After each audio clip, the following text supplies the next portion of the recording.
Salam, mən Rauf Kazımov, həkim uroloq. Bugünkü mövzumuz kişiləri tez-tez narahat edən bir mövzu – spermada qanın olması, başqa sözlə hematospermiya barəsindədir. Xatırladım ki, söylənilən durum aşağıdakı hallarda özünü büruzə verir. Ən birinci yerdə kişi cinsiyyət sisteminin onkoloji prosesləri təsnif olunur. Ancaq bu rast gəlməsinə görə ən az rast gəlinəndir.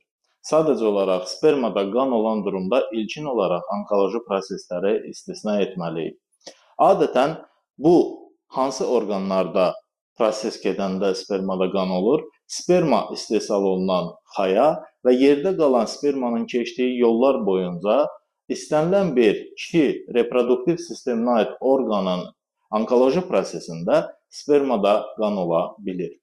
Növbəti təsnifatda yeri iltihab tutur. İltihab söylənilən orqanların hər hansı birində baş verirsə, spermada qan ola bilir. Təsnifatda üçüncü yeri herpes tutur. Herpes adətən toxum kisəciklərinin selikli qişasında ilişir və oradakı törətdiyi proses fonunda spermada qan ola bilir.